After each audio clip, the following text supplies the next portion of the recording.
Bismillahirrahmanirrahim. Assalamualaikum warahmatullahi wabarakatuh. Alhamdulillah. Alhamdulillah nahmaduhu wa nasta'inuhu wa nastaghfiruh. Wa na'udzu billahi min shururi anfusina wa min sayyiati a'malina.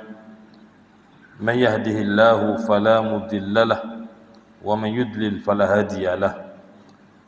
أشهد أن لا إله إلا الله وحده لا شريك له وأشهد أن سيدنا محمدا عبده ورسوله اللهم صل وسلم وبارك على سيدنا محمد وعلى آل سيدنا محمد كما صليت وسلمت وباركت على سيدنا إبراهيم وعلى آل سيدنا إبراهيم في العالمين إنك حميد مجيد رب اشرح لي صدري ويسر لي أمري واحلل عقدة من لساني يفقهوا قولي سبحانك لا علم لنا إلا ما علمتنا إنك أنت العليم الحكيم ولا حول ولا قوة إلا بالله العلي العظيم أما بعد. Fadil tuan-tuan imam yang berbahagia, pengurusi dan ahli-ahli jawatankuasa masjid, barisan para pegawai masjid, para asatidah, ustaz, ustazah, pimpinan masyarakat, yang hormat datuk-datuk, datin-datin, tuan-tuan haji, puan-puan hajah, para jemaah muslimin muslimat yang dirahmati Allah sekalian. Alhamdulillah, terlebih dahulu marilah sama-sama kita rafakkan rasa syukur kehadrat Allah Subhanahu wa taala. Sesungguhnya dengan inayah dan izin Allah, kita masih lagi diberi ruang dan juga peluang oleh Allah Subhanahu wa taala untuk terus kita berada di alam ini, meneruskan kehidupan kita selaku hamba-hambanya, melaksanakan titah perintahnya dan meninggalkan segala tegah larangnya. Alhamdulillah, dengan inayah dan izin Allah juga kita masih lagi dikurniakan oleh Allah Subhanahu wa taala untuk berada di hari-hari ataupun penghujung pada bulan Jamadil Akhir. Kurang lebih seminggu lagi begitu, lebih kurang. Tuan-tuan, kita akan melangkah masuk ke bulan yang seterusnya yang juga merupakan bulan haram dalam Islam, iaitu bulan Rejab. Dan seperti mana kita sedia maklum bahawasanya Rejab ini adalah gerbang atau mukaddimah kepada menghampiri Ramadan. Rejab, Sya'ban, Ramadan ini dia umpama seperti kembar tiga, tuan-tuan. Bukan madu tiga, kembar tiga. Maknanya bila sebut saja Rejab, seolah-olah kita sudah mula masuk persiapan fasa menunggu kedatangan Ramadan.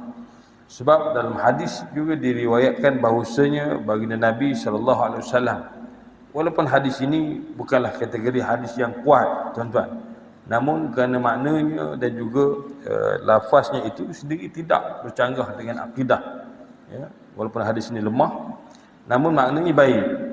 Diriwayatkan bahawa Nabi SAW tatkala datangnya bulan Rejab, baginda SAW akan membacakan doa, Allahumma barik lana fi Rajab wa Sya'ban wa balighna Ramadan.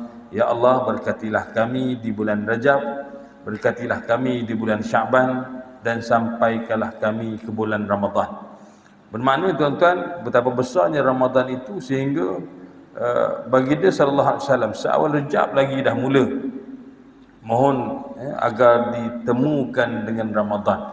Bermakna masuk Rejab ada lebih kurang 2 bulan lagi untuk kita bertemu dengan Ramadan. Itulah, tuan-tuan, kalau kita sebut bahawasanya puasa dah dekat, barangkali kita kata macam baru sangat lagi Ramadannya, baru sangat lagi rayanya, dah nak raya semula dah kita kata. Tapi itulah dia hakikat, tuan-tuan. Kita sama ada terima atau tidak bahawasanya kita sedang menghampiri Ramadan Al-Mubarak, bulan yang dinanti-nanti, bulan yang pernah didoakan agar baginda SAW bertemu dengannya, dan bulan padanya yang merupakan penghulu segala bulan. Dalam padanya, tuan-tuan, terdapat penghulu segala malam. Dalam malam-malam yang ada itu, salah satu malam yang lebih baik daripada 1000 bulan yang digelar sebagai Lailatul Qadar, dan padanya juga, tuan-tuan, pada malam tersebut telah diturunkan Al-Quran daripada Lauh Mahfuz ke langit dunia di Baitul Izzah. Jadi begitu besarnya Ramadan itu sendiri. Dan insya-Allah tuan-tuan, mudah-mudahan Allah Subhanahu Wa Taala berikan kepada kita kesempatan untuk bertemu dengan Ramadan sekali lagi tuan-tuan dalam kehidupan kita, insya-Allah. Walau kita tahu tuan-tuan, bukan semua orang yang dapat bertemu dengan Ramadan, ya. Tapi kita mohon kepada Allah, mudah-mudahan kita termasuk dalam golongan mereka yang diperkenankan oleh Allah Subhanahu Wa Taala untuk bertemu dengan Ramadan lagi, insya-Allah. Tuan-tuan yang dirahmati Allah sekalian, begitu juga kita kena ingat bila mana sebut Ramadan, satu perkara yang perlu kita beri perhatian juga, sama ada kita, ahli keluarga kita, adik-beradik kita, sahabat handai kita, iaitu tentang ganti puasa Ramadan. Ini boleh jadi ramai orang terlepas pandang, galik-galik sangat sebut Ramadan pasal nampak raya, dia lupa tuan-tuan bahawasanya puasa yang ditinggalkan pada Ramadan yang lepas perlulah diganti sebelum datangnya Ramadan yang baru.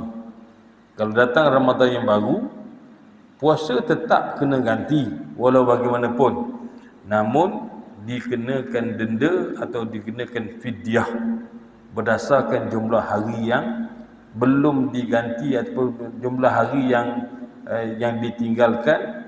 Dan kerana telah melewati Ramadan yang baru, maka setiap hari itu dikira dengan kadar dendaannya ataupun bayarannya dikenakan dengan kadar secupak, secupak daripada, iaitu 1/4 daripada segantang. Segantang ini maksudnya merujuk kepada segantang Baghdad ataupun kadar zakat fitrah kita, tuan-tuan. Kalau zakat fitrah kita RM7 bermakna RM1.70 lebih kurang, tuan-tuan, ya. Begitu. Jadi itulah dia kadar setiap hari yang ditinggalkan hendaklah dibayarkan RM1.70 atau dalam bentuk secupak beras. Tuan-tuan, setiap hari kalau 10 hari 10 cupak lah, RM17.50. Begitulah tuan-tuan. Ini kena peringatkan. Banyak kali tuan-tuan, kalau tidak masakan ramai orang yang tak sempat ganti puasanya sebab terlupa, terleka dan seumpamanya. Peringatkan, ya. Jadi ini masih ada lagi 2 bulan seminggu, tuan-tuan, lebih kurang, ya. Masih ada masa, tapi jangan leka, jangan ambil mudah. Silap-silap tuan-tuan, esok dah masuk dan melewati nisfu Sya'ban, separuh daripada Sya'ban, baru perasan ada lagi hari yang tak berganti. Dia jangan jadi macam kisah saya pernah cerita pada tuan-tuan. Satu orang sahabat, masa tu dah lagi seminggu nak Ramadan, mana dah melewati nisfu Sya'ban. Jadi saya kita pagi-pagi ngajaklah, jomlah kita ngeteh sekejap, minum. Dia kata, saya puasa ustaz. Puasa sunat ke puasa ganti? Kalau puasa sunat, tak sunat dah, puasa lepas nisfu Sya'ban. Sebab tu Imam Nawawi rahimahullah dalam kitabnya Riyadhus Salihin, dia letak satu bab, babun nahyu 'anis siyam ba'da nisfu Sya'ban. Bab tegahan larangan daripada berpuasa selepas nisfu Sya'ban. Mana selepas 15 Sya'ban tak sunat dah kita puasa sunat, tuan-tuan. Melainkan kalau mereka itu ada puasa wajib, iaitu qada, puasa nazar, dan juga orang yang satu lagi, mereka yang memang melazimi puasa sunat setiap minggu, contohnya Isnin, Khamis. Orang ini diberi excuse, diberi kebenaran ataupun dibenarkan untuk puasa sunat. Tapi kalau lepas nisfu Sya'ban baru mengada-ngada nak puasa istilahnya, tuan-tuan, tak payah. Selepas nisfu Sya'ban, kita bagi tempoh bertenang 2 minggu itu sebab kita nak berhadapan dengan Ramadan, puasa wajib. Jadi sahabat ni dia puasa. Dia kata puasa ganti ustaz. Kalau puasa ganti okeylah, kata. Berapa hari tinggal? Bukan saya tinggal. Saya kata, siapa pula yang tinggal? Dia kata, isteri saya. Saya pun berasa heran. Bukankah isteri awak hidup lagi? Dia kata, ya ustaz. Sebab tuan-tuan, kita ni boleh ganti puasa orang kalau sekiranya kita ni adalah waris kepada si mati. Istihbab. Dalam mazhab Syafi'i kita, istihbab bagi waris menggantikan puasa si mati sekiranya dia ada tinggal puasa. Mana orang dah mati, dia hidup tak boleh, tuan-tuan.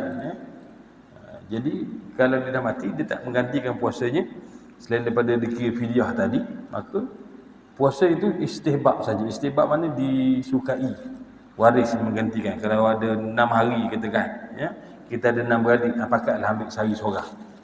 Ibarat begitulah tuan-tuan. Ini kalau dah mati. Ni ceritanya isterinya hidup lagi. Tuan-tuan.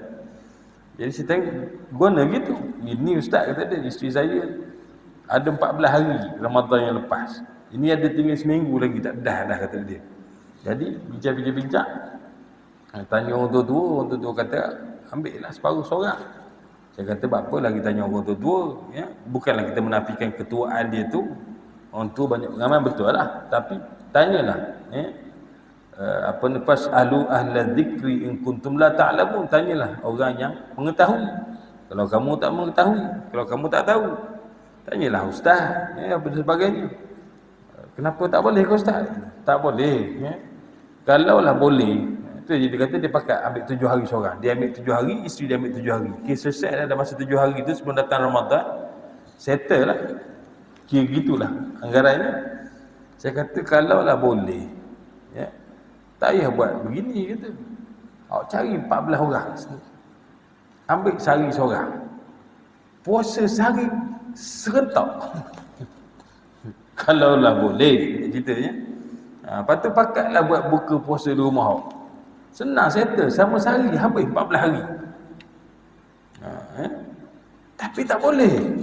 Bila tak boleh, tetap juga maknanya isteri kena gantinya 7 hari yang sempat dengan Ramadan, yang sebelum sampai Ramadan.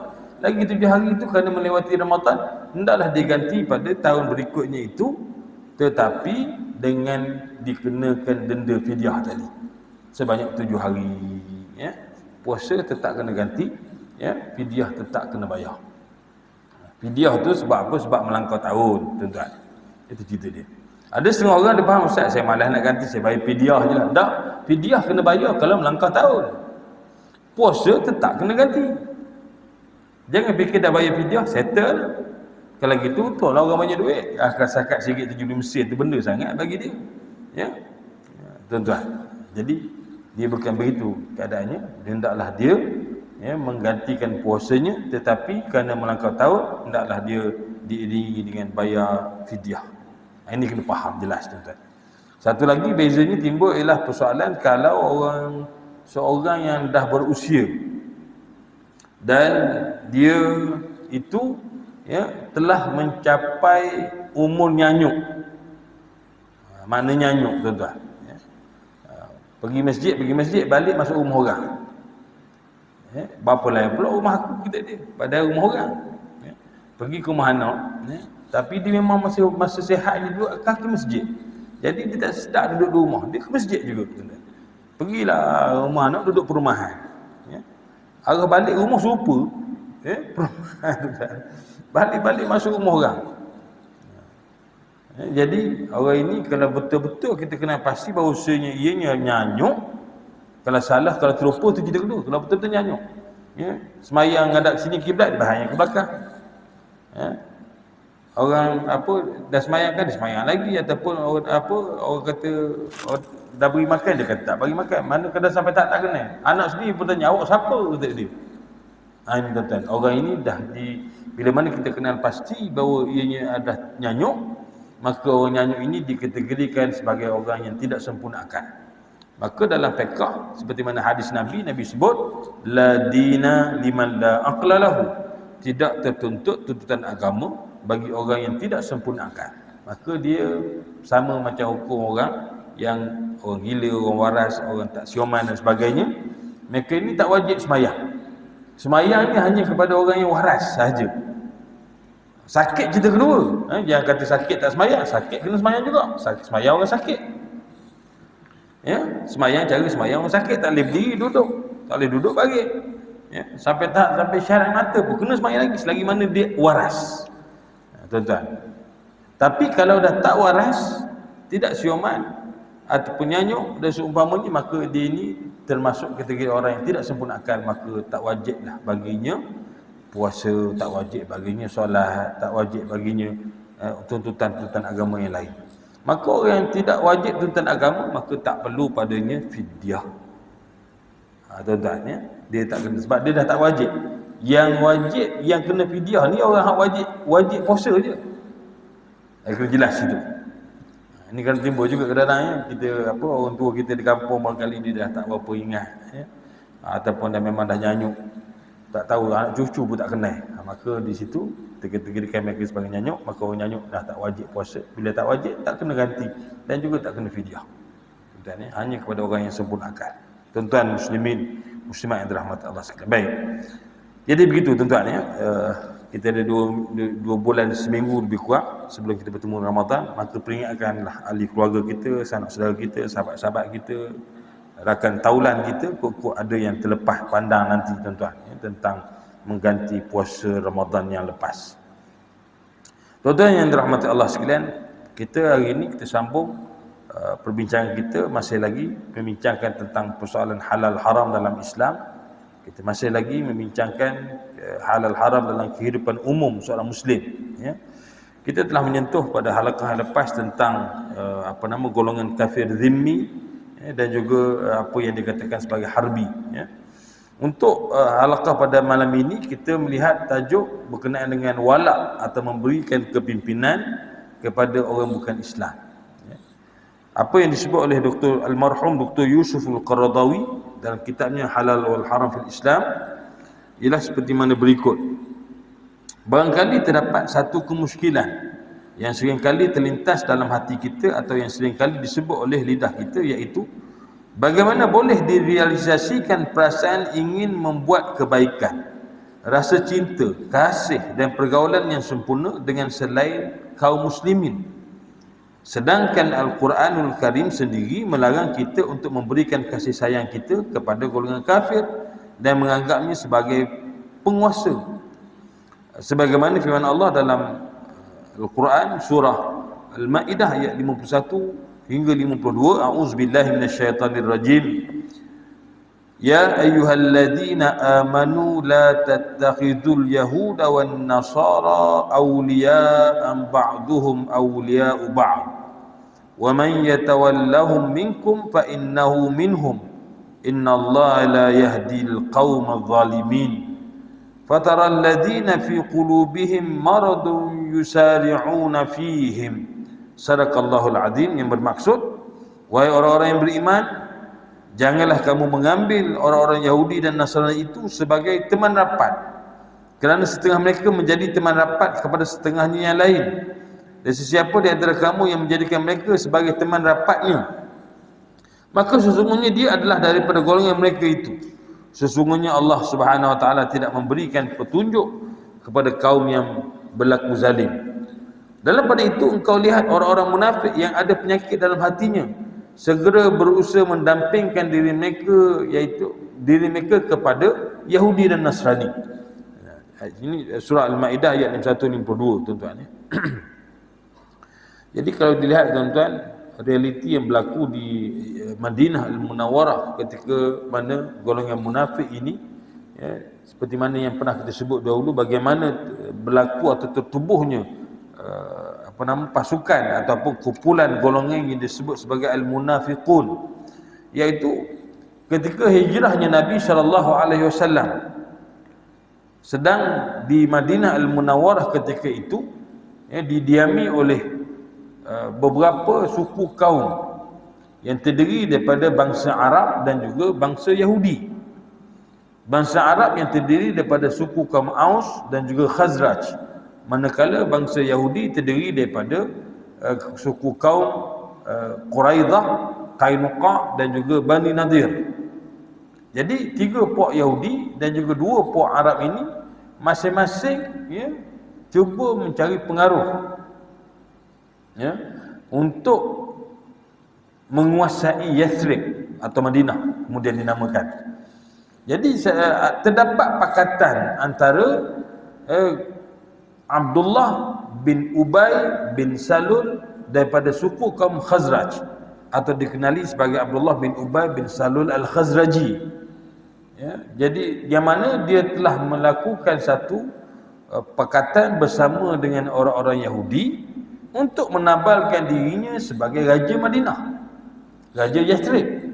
Ketika itu Yathrib tidak ada raja, maka inilah yang disebut sebagai perancangan manusia ya, dan juga perancangan Allah SWT, perancangan Allah lah yang akan mengatasi segala perancangan makhluknya. Maka dalam usaha Abdullah bin Ubay bin Salul Al-Khazraji ini nak menabalkan dirinya sebagai raja di Yathrib atau Madinah, maka berlakulah peristiwa hijrah itu.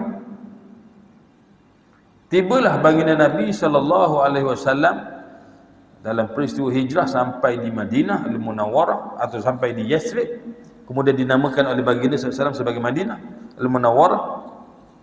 Dan ketika itu dilihat orang-orang Arab yang berada di Yathrib telah pun, ramai di kalangan mereka telah pun beriman. Kerana sebelum hijrahnya Nabi SAW, baginda telah mengutuskan seorang sahabat yang mulia, iaitu Sayyidina Mus'ab bin Umair 2 tahun lebih awal sebelum hijrahnya Nabi SAW. Jadi maknanya Sayyidina Mus'ab bin Umair ini adalah orang yang sangat berperanan, jasanya sangat besar dalam pengislaman orang-orang Arab di Madinah, yang mana terdiri daripada Aus dan juga Khazraj. Jadi Nabi telah mengutuskan Mus'ab bin Umair ini untuk mengajar ahli Madinah atau ahli Yathrib, tentang Al-Quran dan juga mengajar mereka solat. Kerana sebelum Mus'ab bin Umair pergi atau diutuskan oleh Nabi sebagai wakil baginda SAW ke Yathrib, solat telah pun difardukan ketika itu, iaitu setelah Nabi SAW kembali daripada peristiwa Isra' dan Mi'raj, daripada tanggal 27 Rejab. Rejab ni juga dikenali sebagai bulan solat, tuan-tuan, bukan bulan baru nak solat, bulan di mana difardukan solat. Jadi kita sejarah sembahyang ini mula difardukan ialah pada bulan Rejab, iaitu pada tahun ke-11 kerasulan Nabi, mana ketika itu umur Nabi 51 tahun, dan Nabi hijrah ke Madinah pada umur Nabi 53, mana 2 tahun sebelum hijrah solat telah difardukan. Jadi ini yang menjadi masalah ajaran yang pernah diperkenalkan oleh Ahmad Musaddiq di Indonesia, kalau tuan-tuan masih ingat, yang mendakwa dirinya sebagai Nabi, dan kemudiannya beralih kepada Mesiah ataupun Al-Masih, mengikut fahaman ajaran Millah Ibrahim, Millah Ibrahim. Jadi mereka menganggap Ahmad Musaddiq ini akan menjadi Al-Masih ataupun Mesiah, tuan-tuan. Tapi ialah malangnya Ahmad Musaddiq telah pun meninggal dunia, mati juga, tuan-tuan. Tak ada dia jadi Mesiah dan meninggal dulu. Ini dipercayai oleh pengikut-pengikut Millah Ibrahim. Jadi Ahmad Musaddiq ni dia pernah mendakwa, dia kata tak wajib solat selagi tak umur 51. Sebab dia kata Nabi mula sembahyang umur 51, sebab penerimaan wahyu fardunya solat itu umur Nabi 51, kata dia. Maka selagi tak sampai 51 tak wajib sembahyang. Dia ni jenis orang pening gitu, tuan-tuan. Nabi masa balik daripada Isra' dan Mi'raj, tuan-tuan, Nabi tak khabar umur 51 dia sembahyang sama macam aku. Semua umat Islam, siapa-siapa yang Islam ketika itu wajib solat. Nabi tak khabar umur 51 dia, hanya tak sampai 51 biar dulu. Ini cerita, tuan-tuan. Tapi lagu anda gaya, jadi pening gitu gaya Ahmad Musaddiq ni, maka dia berpandangan dah mengaku dia Nabi. Kemudian dia membuat proses istitabah, bertaubat buat hal pula, jadi mendakwa kepada beberapa pertubuhan yang ditubuhkan, Ghafatarnya, kemudian yang last sekali sebelum mati dia ialah Millah Ibrahim, tuan-tuan. Jadi ini dia. Baik, berbalik tadi. Jadi maknanya betapa tak benarnya pahaman itu. Sebab ini sejarah Nabi, maknanya ketika itu umur Nabi 51, dan orang umat Islam yang kanak-kanak pun yang telah akhir balik ataupun yang telah berbalik ketika itu pun kena solat lah. Bukan umur 51. So Nabi menerima keperluan solat untuk disampaikan kepada kaumnya pada usia Nabi 51. Dan pada tahun itulah, tuan-tuan, Nabi SAW mula mengubah strategi dakwahnya ke Taif. Kemudian Nabi, sebab umur Nabi ni satu lah, Khadijah wafat, Abu Talib wafat. Jadi dua orang utama ni yang banyak membantu Nabi SAW telah wafat, jadi tak bertambah orang masuk Islam. Nabi ubah strategi dakwah, Nabi pergi keluar daripada Mekah, pergi ke Taif. Orang Taif tolak dakwah Nabi. Kemudian Nabi ubah strategi lain, tuan-tuan, ya, berdakwah kepada kabilah-kabilah yang datang menunaikan haji ke Mekah. Jadi antara mereka yang menerima dakwah Nabi, yang menolak asal cerita lah, tuan-tuan, yang menolak, yang mengherdik, yang menghina Nabi, itu asal cerita lah. Yang terima ialah mereka yang datang daripada Yathrib, iaitu daripada suku kaum Khazraj. Jadi mereka ibaratnya terbukalah, kerana mereka telah diceritakan oleh orang-orang Yahudi di Madinah tentang kedatangan Nabi akhir zaman. Jadi orang Yahudi dan Nasrani ni, tuan-tuan, ahli kitab ni, mereka tahu tentang Nabi akhir zaman. Tapi bila datang mereka tak tahu. Cuma ciri-ciri gambaran itu telah diceritakan. Nabi Isa AS pun pernah mengatakan bahawa sayati min ba'di ismuhu Ahmad, akan datang seorang Nabi selepas aku yang namanya itu ialah yang terpuji. Nabi Isa beritahu kepada kaum dia. Jadi maknanya ahli kitab dah tahu tentang kedatangan Nabi akhir zaman. Jadi sehingga orang-orang Yahudi di Madinah, di Yathrib itu beri ancaman kepada orang Arab, kamu orang Arab jagalah, nanti Nabi datang, nanti Nabi seperti mana disebut dalam kitab kami nanti datang, naya kamu orang Arab ni, nanti kamu, dia akan mengumpulkan pasukannya, pengikut-pengikut yang begitu ramai, jaga kamu. Dia beri ancaman kepada bangsa Arab, iaitu Aus dan juga Khazraj. Jadi orang suku kaum Khazraj ni kata, bila mana Muhammad SAW mengaku diri sebagai Rasul, utusan Nabi Allah, maka orang Aus kata, ini orang Yahudi tak tahu lagi ni. Kalau orang Yahudi tahu, naya kita. Baik kita beriman dulu dengan Nabi ini.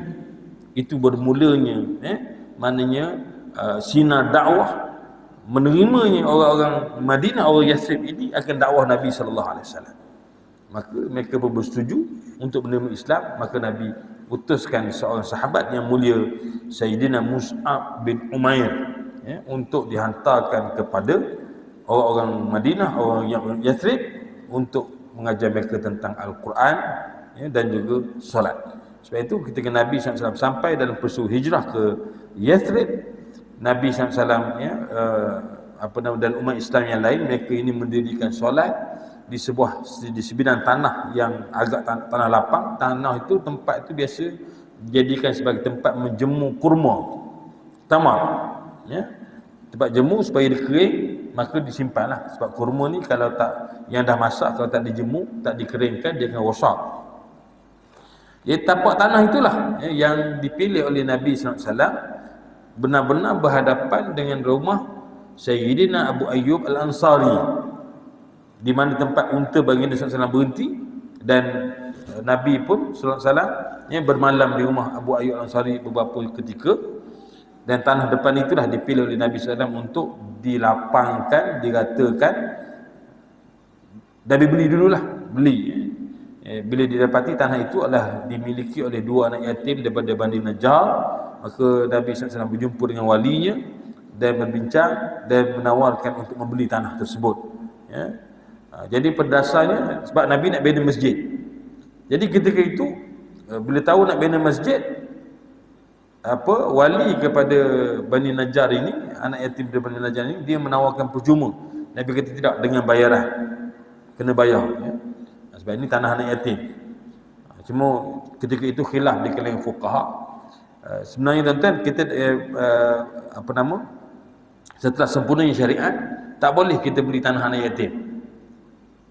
Sebab anak yatim ini masih lagi dia tidak mempunyai kuasa untuk mengurus takbir tanahnya. Tapi ketika itu ulama besar mendapat satu, pertama, belum disyariatkan lagi hukum larangan membeli harta anak yatim. Yang kedua, ulama membuat istimbat, Nabi SAW adalah wali kepada seluruh umat manusia, umat Islam. Jadi tujuan dilarang menjual harta anak yatim itu adalah dimimang berlaku pengkhianatan. Sedangkan Nabi SAW takkanlah Nabi pengkhianat. Takkan Nabi berlaku khianat, tuan-tuan. Maka ya, untuk menyelamatkan situasi, maka Islam selepas itu Islam mengharamkan perbuatan membeli tanah anak yatim. Jadi Nabi SAW tujuannya baik untuk membina Masjid Nabawi. Maka ada dua kaul, dua pendapat fuqaha mengatakan, ulama buat istinbat, satu kerana Nabi sendiri yang memang merupakan wali kepada seluruh umat Islam. Yang kedua, belum mensyariatkan bab harta anak yatim, belum lagi. Masa tu Islam belum lagi, hukum masih lagi berperingkat. Puasa tak wajib lagi masa tu. Zakat pun tak wajib lagi, haji pun tak wajib lagi masa tu. Baru hijrah. Tuan-tuan, proses. So Nabi beli tanah itu dengan nilai 10 dinar emas. Dibiayai oleh Sayyidina Abu Bakar As-Siddiq. Abu Bakar yang keluarkan modal. Ya. 10 dinar emas, dinar ni duit emas, tuan-tuan, ya. Jadi dibayarkan kepada wali kepada anak yatim beriman Najjar, maka tanah itu telah diratakan.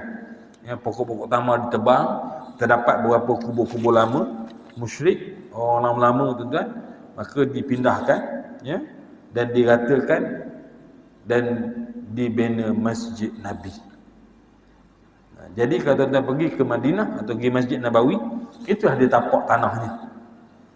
Bayangkan tuan-tuan bagaimana Abu Bakar Siddiq, ya, hari-hari masuk akaun amal jariah dia. Ya, dia biayai dengan nilai 10 dinar emas. Maka walaupun hidupnya tak ada lama mana, 63 tahun saja Abu Bakar Siddiq hidup, tuan-tuan, tapi pahalanya jariahnya masuk sampai leni, tuan-tuan. Ya, bayangkanlah hijrah dah 1444 tahun. Mana dah 1444 tahun masuk dalam akaun Abu Bakar Siddiq radhiyallahu anhu. Allahu akbar, tuan-tuan. Ini yang dikatakan sedekah jariah, tuan-tuan, ya. Sebab itu kalau tuan-tuan ada peluang, ya, di tempat yang di mana diguna pakai oleh orang awam, contoh macam di masjid ini, peluang untuk membuat amal jariah, silakan. Ya. Perbanyakkanlah. Kita hidup atas muka bumi tak tahu, tuan-tuan, tapi masjid ni insya-Allah akan lama. Ya. Kalau tak ada apa-apa baku, masjid ni insya-Allah tak akan jadi apa-apa, tuan-tuan. Akan menjadi, mungkin kita zaman kita dah tak ada besok, mungkin masjid ni masih lagi orang guna pakai, tapi di sana terdapat jariah kita. Tuan-tuan, macam kita buka kawasan belakang tu, ya, kawasan-kawasan lain, itu namanya sedekah jariah. Ya. Baik. Jadi orang-orang kita balik tadi, Abdullah bin Ubay bin Salul Al-Khazraji ini dia berpakat dengan orang Yahudi. Maka Allah ceritakan di sini, dalam pada itu engkau lihat orang-orang munafik yang ada penyakit dalam hatinya segera berusaha mendampingkan diri kepada mereka, yakni kepada orang Yahudi dan juga Nasrani. Abdullah bin Ubay ni, tuan-tuan, dia mula peringkat awal dia tak nak terima Islam. Tapi dia memikirkan kerana orang Madinah dah ramai masuk Islam. Jadi kalau dia tak masuk Islam, silat-silat dia kena tendang. Silat-silat dia kena kick out daripada Madinah, daripada Yathrib. Maka dia mengambil pendekatan, dia masuk Islam dan, ya, dalam hatinya menyembunyikan kekufuran. Cuma dalam Islam ni, tuan-tuan, bila mana seorang itu telah pun bersyahadah, sekalipun dia seorang munafik, maka dia punya muamalah, urusannya sama seperti mana orang Islam yang lain. Bila mati dia hendaklah dimandikan, dikafankan, disolatkan dan dikebumikan. Ini fardu kifayah kita kepada mereka ini, tuan-tuan. Jadi tak boleh, oh dia ni munafik ni, biar buruk gitu je, tak boleh, tuan-tuan. Kita kena urus, ya. Sebab munafik ini dia ada berkait rapat dengan hati, antara dia dengan Allah Subhanahu Wa Taala. Kita nahnu nahkum bizawahir, kita berhukum pada yang zahir, wallahu yatawalla bis sarair, dan Allah menguruskan apa yang tersembunyi, tuan-tuan. Dia begitu juga, tuan-tuan, kalau kita lihat, ya,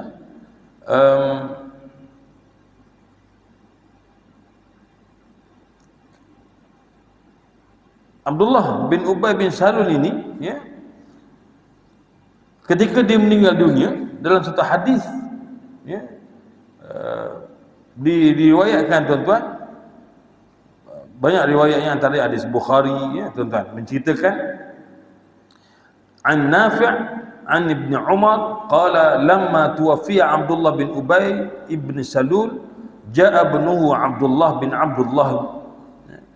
Ketika mana kata Nafi' daripada Ibn Umar berkata tatkala wafatnya Abdullah bin Ubay bin Salul, yang presiden Persatuan Munafik lah tuan-tuan ya, di Madinah, ja'a ibnuhu, maka datanglah anaknya Abdullah bin Abdullah. Anak Abdullah bin Ubay ini namanya Abdullah juga, Abdullah bin Ubay, tuan-tuan, ila Rasulullah sallallahu alaihi wasallam, datang bertemu dengan Rasulullah sallallahu alaihi wasallam. Fasa'alahu an yu'tiyahu qamisahu an yukaffina fihi abahu.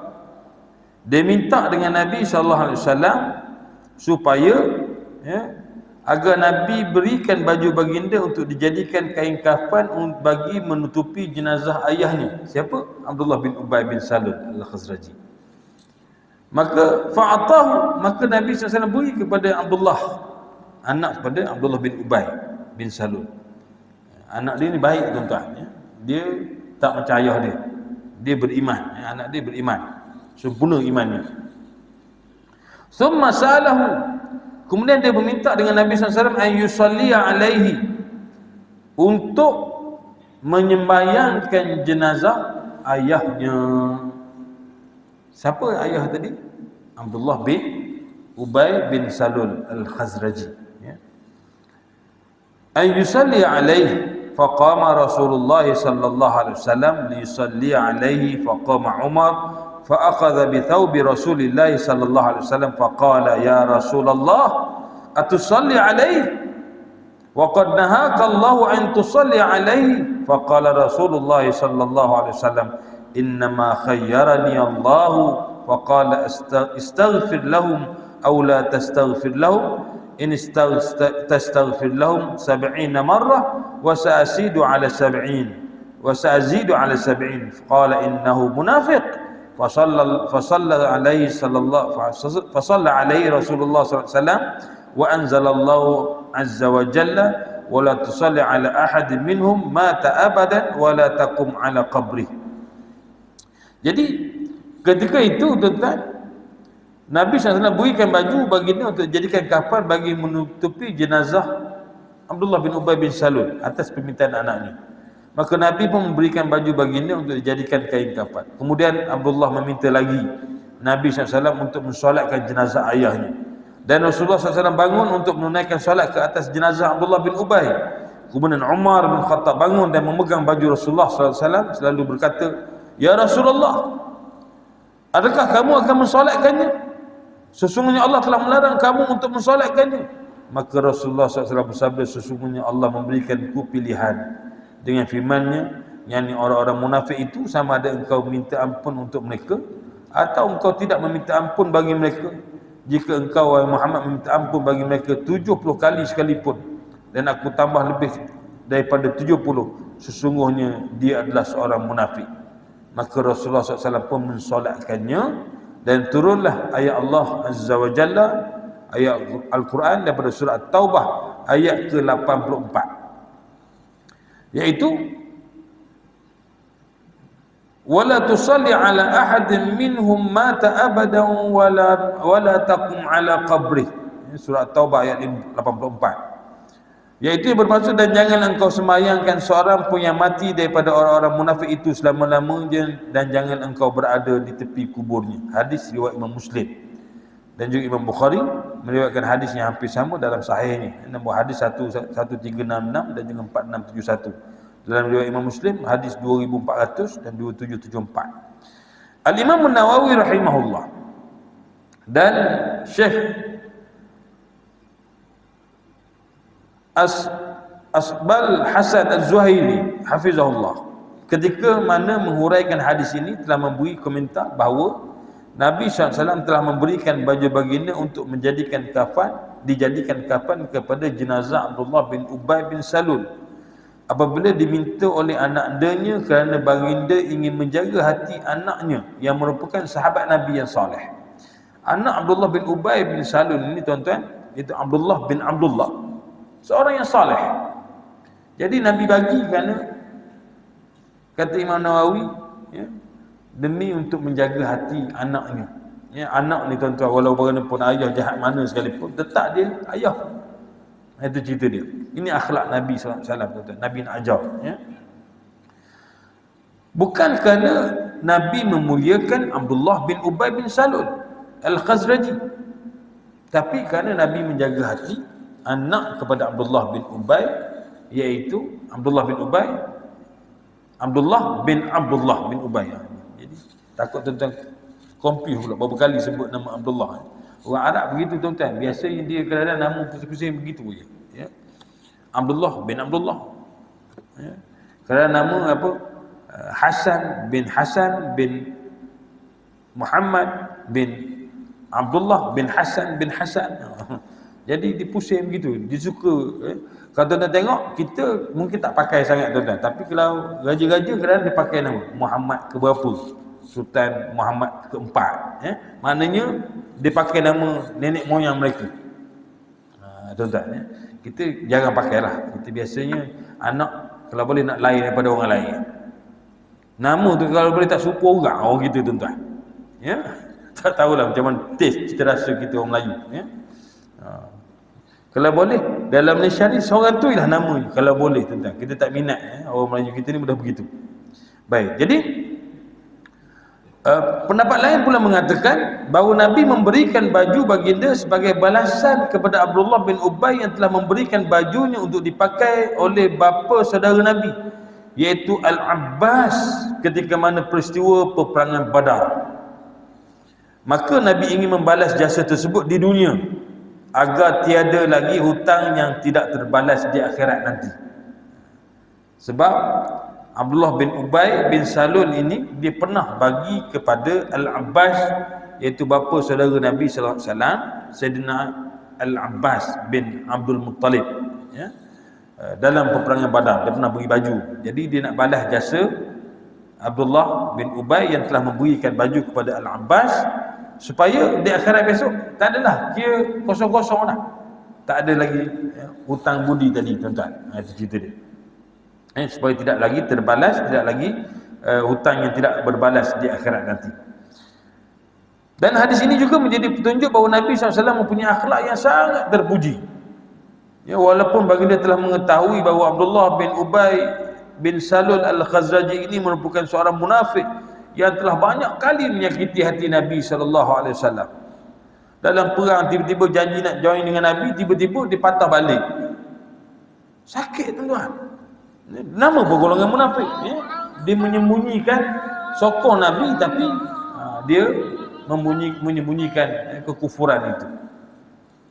Tapi baginda Nabi tetap membalas dengan perkara yang baik, iaitu memberikan bajunya untuk dijadikan kafan dan meminta ampun kepadanya. Hadis juga memberi petunjuk bahawa diharamkan untuk solat, meminta doa keampunan dan berdiri di kubur orang munafik untuk mendoakannya. Ini perbincangan asasnya, tuan-tuan. Namun, ya, kalau kita tengok balik, terdapat beberapa pendapat lain mengatakan bahawa Nabi SAW tidak mensolatkan jenazah Abdullah bin Ubay dan hanya meminta doa untuknya sahaja. Tapi Al-Imam Al-Qurtubi telah menolak pandangan tersebut kerana ia bertentangan dengan hadis-hadis sahih seperti yang diriwayatkan oleh Imam Bukhari, Muslim dan juga dalam sahih mereka. Ini diceritakan dalam kitab Jami' li Ahkam Al-Quran, tafsir Al-Qurtubi. Itu tentang muslimin muslimat yang dirahmati Allah sekalian. Asalnya kisah itu ialah kepada Abdullah bin Ubay bin Salul. Tapi pada kita hari ini, tuan-tuan, kita tak tahu apakah benar-benar munafik itu sama seperti mana munafik di zaman Nabi sallallahu alaihi wasallam. Sebab itu kita jangan judge manusia ini, dia ni munafik, tak imam, jangan sembahyang ke dia, dah. Sebab kita ini kisah munafik di zaman Nabi. Sebab itu di zaman kita pada hari ini, sekalipun kita tengok dia ada ciri-ciri munafik, janji tipu, tuan-tuan, ya, beri amanah khianat, ya. Jadi ciri-ciri itu ada.